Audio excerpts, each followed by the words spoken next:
전도로 사는 삶을 우리에게 강단을 통해서 말씀하셨습니다. 특별히 전도와 선교를 절대로 분리시키지 말아라. 대부분 이 전도와 선교를 분리시키는 이유는 나의 역량입니다. 그 교회의 역량. 과연 선교사를 파송할 수 있느냐, 선교사를 도울 수 있느냐. 근데 하나님이 허락하신 전도 선교는 그 사람과 그 교회의 수준과 상관없습니다. 하나님이 이루시기 때문에 우리가 이 축복을 분명히 누려야겠는데, 전도를 왜 우리가 부담스러워하고 힘들어하고 혹은 전도라는 목적을 우리가 인생 가운데 품지 못하냐면, 전도가 여전히 육신의 어떤 일처럼 느껴지기 때문입니다. 내가 뭔가를 시간을 들여야 하고 뭔가를 해야 되고, 그냥 표면적으로 보면 그런 것 같아 보입니다.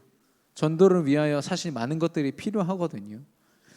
근데 하나님은 이 전도를 철저하게 언약으로 보라고 말씀하십니다. 이 전도는 성령이 하시는 거기 때문에 영적인 일입니다. 성령 하나님이 마음문 열지 않으시면 아무리 우리가 열심히 철저하게 준비하고 그럴듯한 모양새를 갖춘다고 해도 되어지지가 않거든요. 하나님이 1000명으로 약속하신 바입니다. 땅 끝까지 증인이 되리라. 하늘과 땅의 권세로 내가 너와 함께 할 것이다. 모든 민족을 제자로 삼아라. 하나님이 다 이루시겠다고 약속하시고 그 약속을 위하여 우리를 부르신 겁니다. 그걸 착각하면 안 되는 거 있죠. 이 언약이기 때문에 전도의 모습은 되어지는 것입니다. 다른 말로 할까요? 더 쉽게 얘기하면 하나님이 이루시는 겁니다. 그럼 우리는 뭘 바라보면 되냐면, 전도가 되냐 안 되냐의 현장을 보는 게 아니라 그것을 이루시는 하나님을 바라보는 겁니다. 철저하게. 우리도 모르게 전도를 계속 우리의 어떤 시각적으로 또 감각적으로 보다 보니까 지칠 때가 있습니다. 왜 기도하고 나름대로 하나님 앞에 섰는데 왜 내 현장에서 이런 응답이 안 주어지지? 아닙니다. 하나님을 바라보고 계시다면 이미 하나님이 역사하시고 이루시고 계신 줄로 믿습니다. 우리가 오해하고 있는 거 있죠. 그래서 이 전도를 위하여 필요한 것은요, 하나님의 은혜를 누리는 겁니다. 먼저는 은혜를 받아야겠죠. 예배의 자리를 통하여 우리가 은혜를 충만하게 받고 예수 그리스도의 말씀으로만 그 은혜를 확인할 수 있습니다. 그리고 현장에서 그 은혜를 가지고 살아가는 겁니다. 사단이 잘못된 그 생각과 잘못된 이념을 심어가지고요, 성공에 대한, 인생에 대한 이상한 잘못된 생각을 우리가 많이 누리고 있거든요. 근데 그 누림은 우리를 행복하게 하지 않습니다. 우리를 오히려 더 하나님과 멀어지게 만들고요, 하나님과 상관없이 바쁘고 분주한 그건 살아가는 모습이 아니라 사실상 그 생명력을 잃은 모습으로 살고 있는 것이거든요. 왜냐하면 하나님께서 은혜가 누려지는 그곳에 함께 하심을 우리에게 보이시겠다 약속하셨습니다. 세계복음화를 할 때 우리가 우리 힘으로, 우리가 가진 어떤 실력으로 싸우는 게 아니라 하나님이 우리를 통하여 역사하시는 것입니다. 하나님께서 함께 하신다는 건 다른 말로 하면 더 쉽게 초월하는 거죠. 사람을 초월하고 경제를 초월하고 내 한계를 초월하고 상처를 초월하고. 그래서 저와 여러분이요, 이제 전도자로서 살아가는 24시간을 도전해야겠습니다. 영적 상태죠.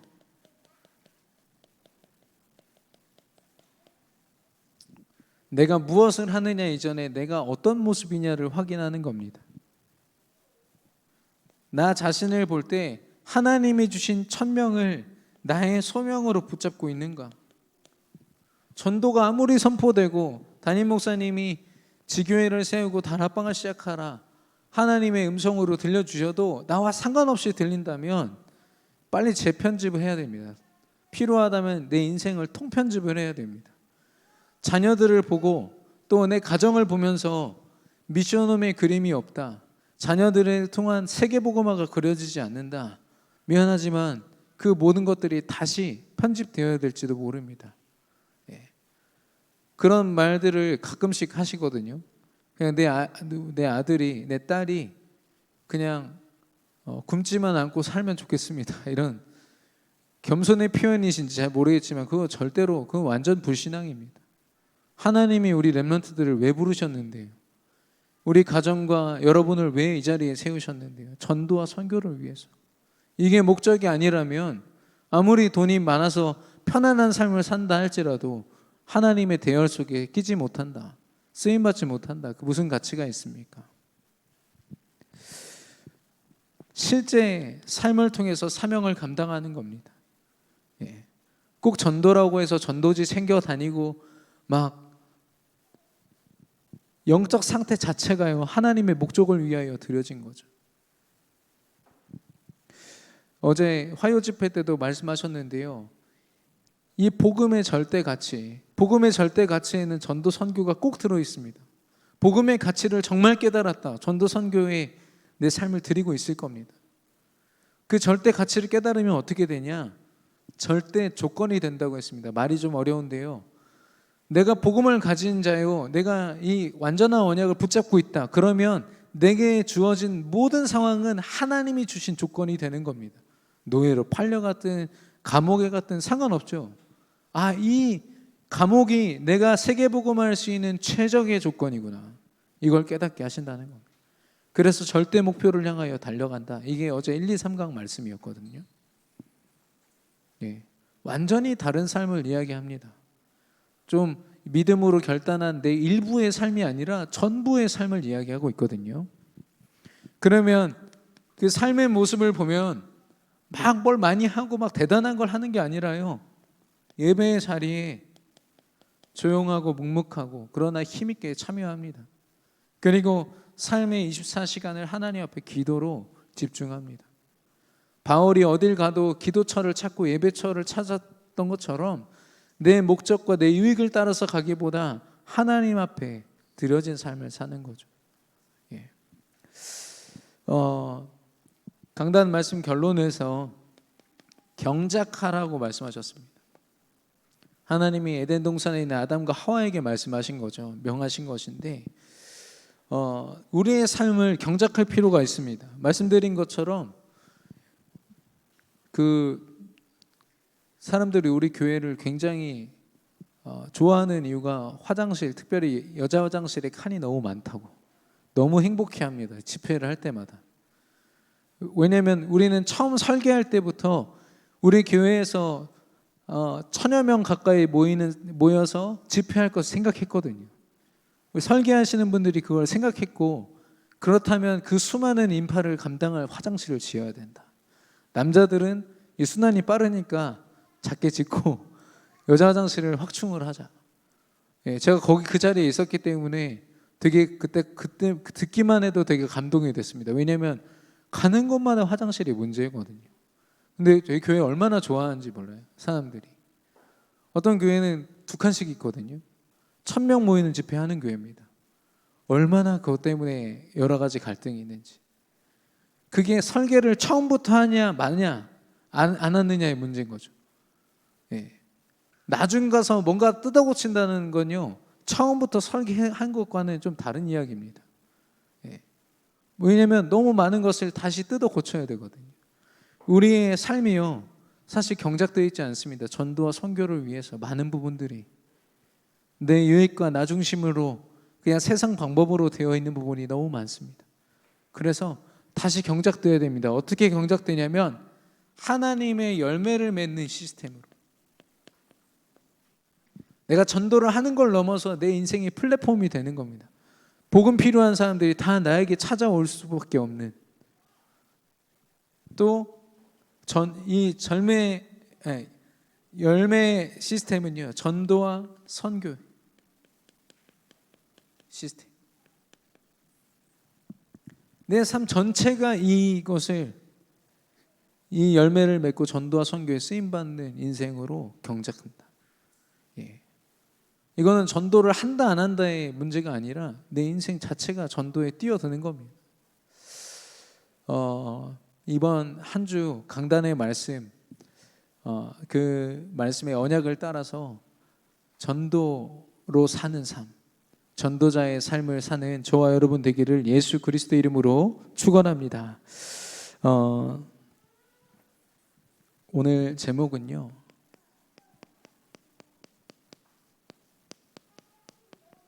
하나님 아버지의 마음입니다.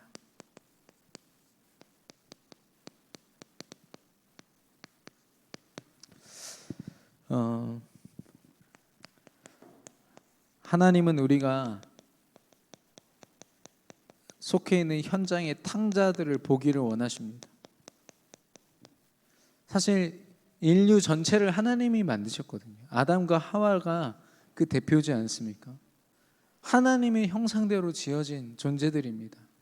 그러나 창세기 3장의 사건으로 말미암아 사실상 이 은혜 앞에 서지 못하고 다 버려진 상태가 됐거든요. 저와 여러분이 하나님의 사랑과 은혜로 말미암아 구원받았습니다. 그래서 우리가 그 구원의 축복을 삶 속에서 늘 누리면서 저들을 봐야 되는 거 있죠. 현장을 봐야 됩니다. 어떤 특별한 분석이 필요하지 않은 것 같습니다. 왜냐? 주변에 너무 많기 때문에. 영적으로 병들어서 정말 하루하루 고통 속에 사는 사람들, 약에 의지하고 또 어떤 사단의 능력, 귀신에게 의지하여 사는 사람들이 얼마나 많은지요. 제가 아까도 1층에서 그 사무실에 우편이 왔길래 보니까 여기 뒤에 있는 통일교회에서 우편을 보냈어요. 이미 재림주가 와 있는데 왜 고민하냐 이거죠. 이만희래. 그 문선명이 와 있는데 문선명 믿고서 예수님이 오셨다. 재림주가 왔다. 그걸요 책으로 썼어요. 누가 이만한 책으로 써가지고요. 이것 좀 제발 읽어보라고. 우리는 목사님들도 다 존경합니다. 이러면서 보냈더라고. 신천지에서 얼마나 이메일을 많이 보내는지 아십니까? 저희 교회 다녔던 친구가 저한테 계속 이메일 보내는데 코로나 전보다 코로나 때 지금 거의 하루에 한 통씩 옵니다. 그 지워도요 계속 이젠 노골적으로 자기 교주 얘기를 하면서요, 당신 구원받고 싶으면 그렇게 해라. 흰 물이든 14만 4천이든 어쨌든 이 축복 받고 싶으면 이만희 교주 믿고 구원받아라. 이렇게 막 대놓고 얘기하는 거 있죠. 이런 영적인 병든 현장을 두고 누가 집요하게 그 전략을 피우냐면 사단이 그렇습니다. 영적으로 우리들이야 그런 자료들 보면은 에이 하고 그냥 버리든지 정확하게 알지 않습니까? 근데 영적으로 병든 사람들은 진짜 이거라도 그러면 한번 믿어보자. 지푸라기라도 잡자는 심정으로 그런 이상한 이단 사이비 귀신의 문화를 접하게 되거든요. 중독되고 자기 인생 다 빼앗기잖아요.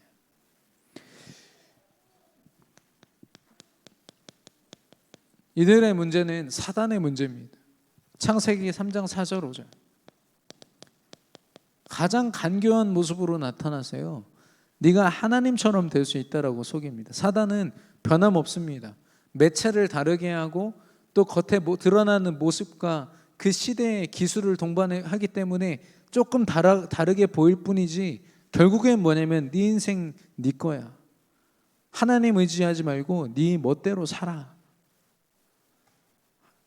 하나님은 너를 힘들게 만들고 네 삶에 뭔가 강요하는 거야. 자유로우려면 하나님을 벗어나서 생각하고 벗어나서 살아가야 돼. 이게 사단의 메시지입니다. 사람들은 이렇게 속고 있거든요. 그 결과로 죄를 짓습니다. 창세기 3장 6절에 하나님의 말씀을 따르기보다는 눈에 보암직스럽고 탐스럽고 먹음직한 그것을 따라서 영적인 이 감각이 없으니까요, 오감을 따라서 내 육신의 만족을 위하여 살아가는 거 있죠. 선택하고. 이게 하나님 앞에 얼마나 큰 범죄인지 모르고 바벨탑을 쌓고 네피림의 모습을 따라서 사는 겁니다.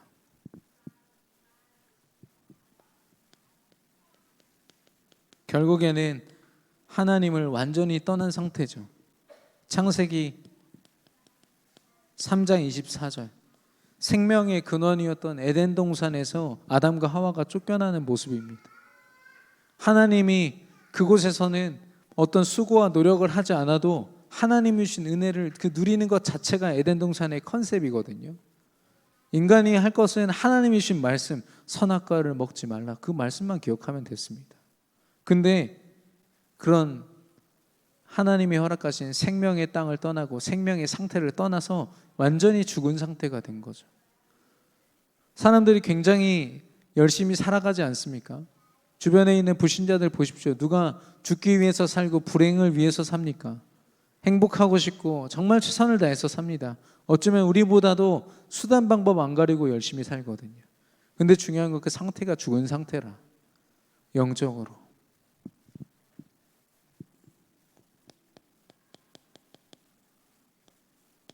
그래서 그들의 삶 자체가 불행입니다.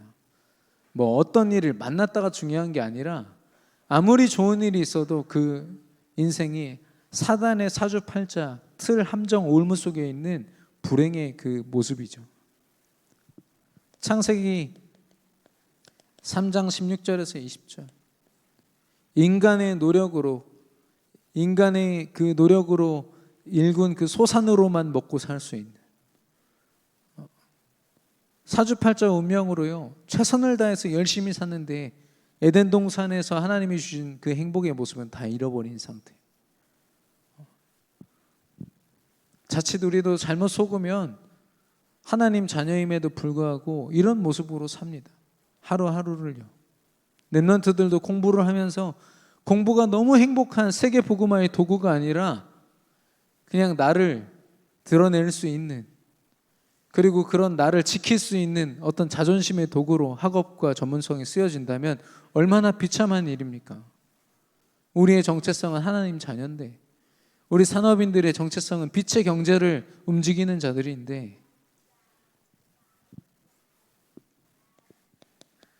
영적인 병에 걸려 있습니다.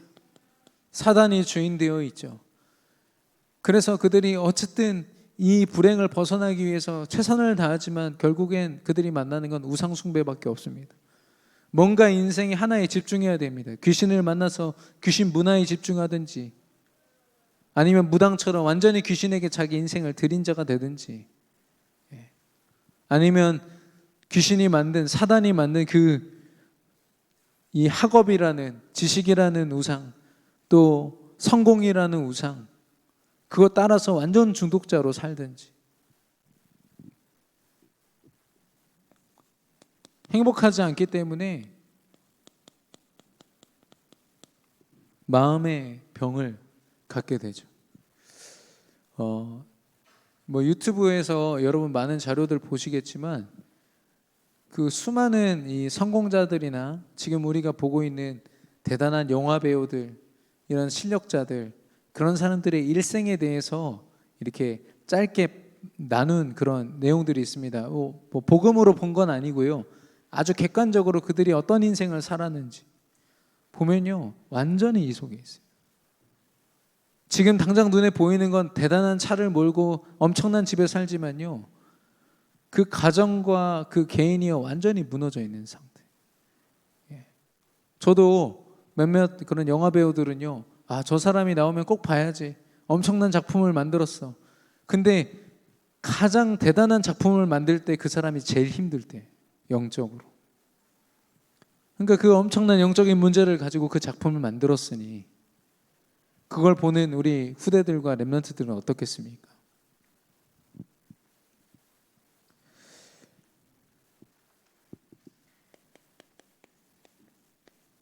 이제는 영적인 병과 마음의 병이요, 삶을 통해서 드러납니다. 가정이 깨어지고 개인이 무너지고, 이거에 따라서 지금 비대면, 가상현실, 가상공간, 이런 건요, 이 영적인 문제를 회피하고 도피하는 엄청난 도구가 됩니다. 병든 자들이 하나님 앞에 나와서 우리를 만나고 복음 가진 자를 만나서 예수 그리스도를 만나야 되는데요, 이 사람들이 어디로 숨냐? 가상공간으로 숨어버려요. 그리고 연약한 자기의 모습을 딱 숨긴 채로 굉장히 멋진 캐릭터를 앞세워가지고 이게 나인 것처럼 산다니까.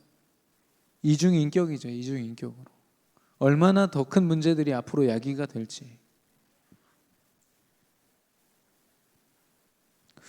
아니, 요즘에 유행하는 게 우리나라 아이들 그 출산율이 굉장히 낮지 않습니까? 전 세계 1위라고 뭐 OECD 국가 중에 1위다 뭐 이렇게 얘기를 하는데 그래서 그런지 인형에게 분유를 먹이고 인형이 거의 아이와 거의 흡사합니다. 막 직접 이 소리를 내는 아기도 있고요. 그런 아기를 키우는데 돈을 어마어마하게 들여요. 이해가 전혀 안 되시죠? 근데 결혼이라는 것 자체가 내게 불행이고 특히 여성들에게는 이 직업을 앞으로 내 커리어를 지킬 수 없고 여러 가지 이 계산 속에서요 결국 선택한 게 뭐냐? 인형 아이를 키우는 겁니다. 요즘 유행이래요. 나중심이죠. 영어로 이제 인형이 돌인데 돌맘입니다. 그래서 영국 감리교에서는 그 굉장히 보수적이고 이 율법주의에 강한 그들이요 이제 두 손 두 발 다 들었어요. 왜냐? 교회 안에 있는 교인들 전부 다 동성애에 대해서 찬성하는 상태가 돼버렸어요. 그리스도 언약이 없으니까 어떤 모습이든 좋은 게 좋은 거 아니냐. 예수님도 사랑하랬으니까 동성애도 사랑하자, 받아들이자 이렇게 된 거죠. 그래서 동성혼을 이제 받아들이기 시작했어요. 그들이 직접 얘기했습니다. 하나님이 주신 그동안의 교리를 우리가 놓았다라고 얘기했어요. 말씀과 전혀 상관없는 것들이 이제 교회 안에서도 시작된 겁니다. 영국 감리교가 얼마나 보수인지 아시죠?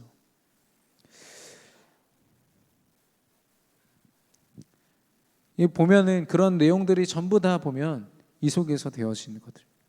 하나님을 떠난 이 에덴 동산의 사건으로 말미암았습니다. 그래서 아버지를 떠나가지고 자기 재산을 자기는 재산인 것처럼 아버지 재산을 갖다가 막 탕진하고 다 잃어버린 채로 불행을 만난 그 작은 아들의 모습, 하나님을 떠난 불신자들의 모습입니다. 그런 그들을 향한 하나님의 은혜와 사랑이 이 아버지의 모습을 통해서 보여집니다. 첫 번째는요, 기다리십니다. 정말 복음 모르는 자들이 이 복음 속으로 하나님을 만나는 그 자리로 돌아오는 것을 하나님은 기대하고 고대하고 계십니다. 99마리 양, 그 목자에게 늘 붙어있는 99마리 양보다 잃어버린 한 마리 양, 그 양 한 마리 잃어버리면 99마리 두고 그 한 마리 찾으러 가지 않겠냐. 그게 하나님의 중심이다라고 예수님이 설명하셨거든요. 이 아버지도요, 얼마나 기다렸으면 먼 발치서 그 작은 아들이요 초라한 모습으로 오는 걸 보고 그 걸음걸이만 보고도 벌써 알았어요. 내 아들이구나. 그래서 뛰어나와서 입을 맞추고 껴안았다고 했거든요.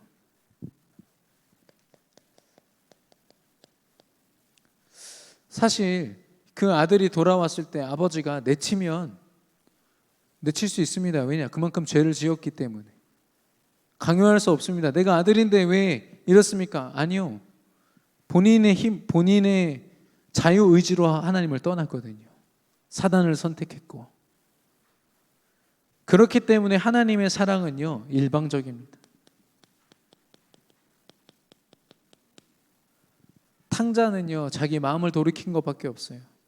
그를 품어주신 건 하나님의 일방적인 아버지의 사랑이었던 것처럼 하나님은 저 불신자들이 하나님께로 돌아올 때요, 그들을 용서하세요. 한순간에 그 믿음만 딱 보시고요, 용서하시고 하나님의 긍휼로 그를 안아주십니다. 뿐만 아니라 너무너무 사랑하셔서 그를 치유하시는데 어떤 모습이냐? 에덴 동산에 처음 만드셨던 하나님 형상의 모습대로 완벽하게 치유하십니다. 그 아들이 그러거든요. 제가 죄 지은 게 너무 많아서 나 아버지 집에 그런 종으로 살고 싶습니다. 그게 무슨 말이냐? 너 내 아들이다. 우리가 전도할 때 이런 역사들이 일어납니다. 우리가 불신자 한 명을 하나님께로 인도할 때 이런 역사가 일어나거든요.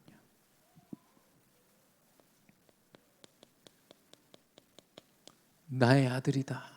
그러면서 옷을 입히고 새로 신을 신기고, 그 새로 옷을 입히고 신을 신긴다는 것은 신분을 얘기합니다. 하나님의 자녀. 단순히 자녀가 아니라 서밋이죠. 하나님의 기업을 이을 자, 아버지의 영적인 유산을 대물림 받을 자. 그리고 그 모든 순간을 아버지가요 너무 기뻐해가지고 잔치를 준비하라고 합니다. 지난번에 제가 말씀드릴 때 돼지 잡았다고 했는데 살찐 송아지를 잡습니다. 살찐 송아지를 잡아가지고 잔치 준비를 하는 거 있죠. 하나님은 그만큼 우리의 전도를요 기뻐하시고 즐거워하십니다. 우리가 하는 것 같지만 결국에 하나님이 기다리시고 하나님이 사랑하셔서 하나님이 기뻐하시는 일을 이루시거든요. 이게 하나님의 은혜입니다. 지금 우리 오승준 랩런트가 군 현장에 가 있지 않습니까? 35사단에 가 있는데 랩런트가 거기서 중요한 응답을 받는 그때 기도 수첩을 통해서 강단 말씀을 통해 선포된 것들이 뭐냐면 다민족에 대한 말씀, 그리고 TCK 제3 문화를 접하게 된 그 아이들, 그 메시지가 나오고, 또 엘리트에 대한 메시지가 나오는데 본인 현장이랑 전혀 상관이 없잖아요. 겉으로 볼 때 그냥 군 현장이니까. 근데 그래도 하나님의 언약이니까 붙잡아야겠다 이런 생각을 했다고 하더라고요. 그래서 지금 중요한 응답을 받고 있는데 군종병이 없어요 그곳에. 그래서 이 친구가, 우리 승준이가 군종으로 설교를 합니다 매주마다. 제가 되게 불안해했는데 지금 잘하고 있더라고요. 근데 그 제목들을 가지고 기도하는데요, 같이 군종병으로 헌신하게 된 한 사람이 캐나다 이중국적을 가진 TCK. 그런 친구가 군대 안에 있기가 진짜 거의 불가능이거든요. 거기에다가 하버드 대학 출신 엘리트. 그 한 친구를 통해서요 하나님을 만나지 못한 그 영적인 문제를 다 확인하는 거예요. 이제는 그 친구가 제자가 됐어요. 제자가 돼서 같이 이 군 복음화를 두고 기도하고 있다고 하더라고요. 12월에 그 부대가 해체가 되는데 그 전까지 우리 성도님들이 같이 기도해 주셔서 중요한 응답을 받을 수 있도록. 그러니까 하나님이 우리가 어느 곳에 있든지 상관없이 하나님의 뜻을 하나님이 기다리시고 하나님이 이루시는 거 있죠. 중요한 것은 우리가 그 현장에서 어떤 언약을 붙잡느냐, 하나님의 은혜를 의지하고 있느냐, 하나님의 역사를 의지하고 있느냐, 그게 중요한 거죠. 그 병사 이름이 이스펜서 정우래요. 이스펜서 정우. 기도해 주시기 바랍니다. 그러면 이렇게 현장에 있는 불신자들이 탕자와 같이 살아가고 있고, 하나님의 은혜는 그런 탕자들을 언제든지 받고 그들을 품을 준비가 되어 계신데, 하나님이 역사하실 것인데, 그럼 나의 상태는 어떻습니까? 근데 대부분은요 죄송하지만 형과 같은 모습이에요. 아니 집에 한참 일을 하다 집에 왔는데 보니까 막 잔치가 벌어지고 있거든요. 그래서 집에 들어가지 않고 그 잔치에 참여하지 않은 채로 지금 그 하인을 불러서 얘기하는 겁니다. 이게 뭐냐 그랬더니 작은 아들이 돌아왔고 지금 주인이 잔치를 벌였습니다. 화가 막 난 거죠. 그래서 잔치에 참여하는 것 자체를 싫어합니다. 그래서 결국엔 그 아버지가 나와서 이 큰아들을 설득하는 거죠. 그런 장면입니다. 오늘 같이 읽은 그 본문에서 보면요, 아버지가 이르되 예 너는 항상 나와 함께 있으니 내 것이 다 내 것이로다. 15장 31절에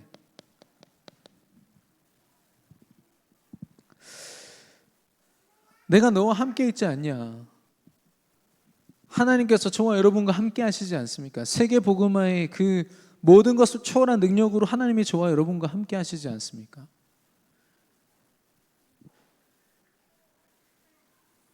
이건 일부의 축복이 아닙니다. 이 아들에게는요, 아버지와 함께 살고 있다는 것 그 자체가 모든 축복이거든요. 근데 우리가 우리 인생에 하나님의 은혜를 충만하게 누리지 못하고 기도를 통해서 누리지 못하니까요, 여전히 부족한 게 많은 거예요. 충분하다, 만족한다, 이런 고백들이 복음 안에서 되어지지 않으니까요, 여전히 내가 힘든 겁니다. 그래서 이 큰아들이 뭐라고 고백하냐면은, 내가 아버지를 섬기지 않았습니까? 섬겼는데 아버지는 집에서 나와 내 벗들이 잔치하는 것조차 한 번도 허용하지 않으셨습니다. 근데 이 잔치가 도대체 뭡니까? 라고 지금 얘기하는 거 있죠. 누림이 전혀 없는 겁니다. 내가 아버지의 아들로서 산 것이 아니라, 아들이 아니라 그냥 종으로 산 거죠. 교회에서 시키는 거, 아버지가 시키는 거 그냥 해야 되니까 한 겁니다. 내가 거기에 가치를 발견하고 내 생을 들였다면 나와 함께하는 그 아버지가 얼마나 귀한 분이고, 내가 이 대열 속에 있는 게 얼마나 큰 축복인지 알 텐데, 그리고 그 축복이 함께 다시 회복되게 된 이 나의 동생, 이 탕자를 보면서 아버지와 함께 기뻐할 텐데 지금 그걸 전혀 못하고 있는 겁니다. 네, 죄송합니다. 29절입니다.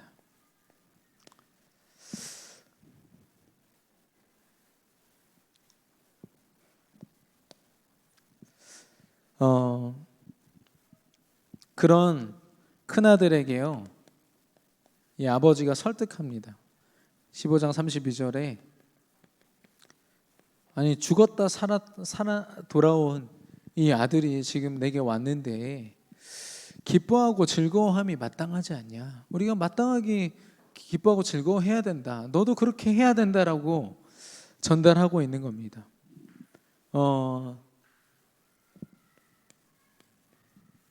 근데 그 아들의 모습은요, 15장 28절에 보면 노하여라고 되거든요. 하나님의 역사와 하나님의 계획과 하나님이 마땅히 기뻐하고 즐거워할 그런 여정을 우리에게 허락하셨고, 거기에 우리도 함께 쓰임받고 잔치를 벌일 수 있는 그런 축복 속에 있는데요, 우리가 여전히 전도를 멀리하고 누가 하나님께 돌아오든 말든 그게 무슨 기쁨인지, 내 현실이 지금 내 코가 석자인데 무슨 전도냐? 이미 내 인생의 설계가 잘못되어 있는 겁니다. 그건요, 내 사업과 내 학업의 설계가 잘못된 거 있죠.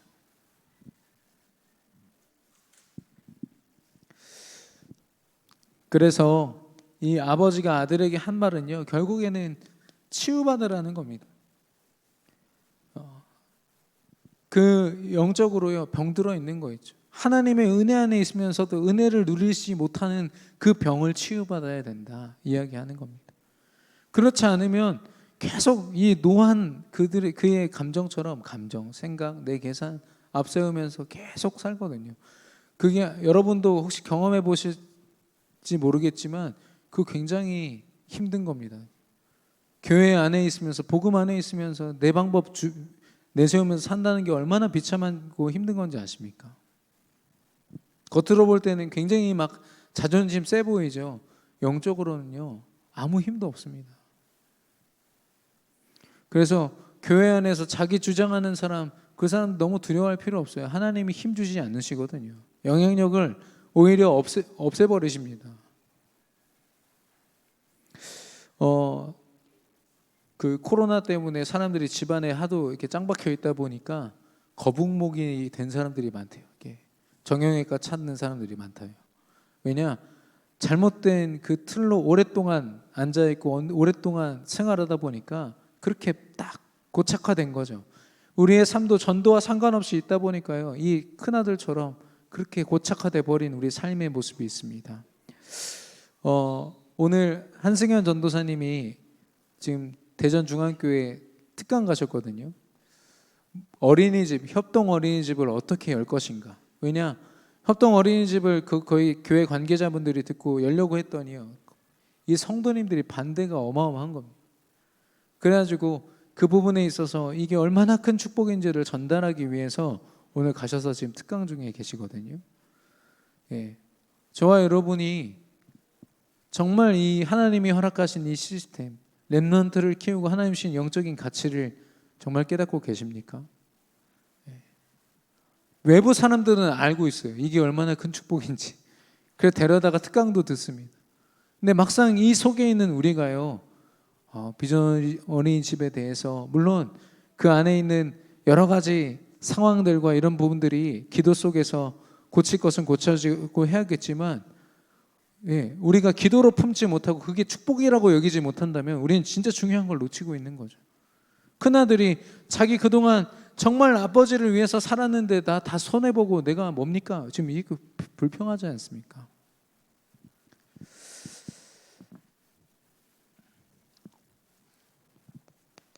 결론적으로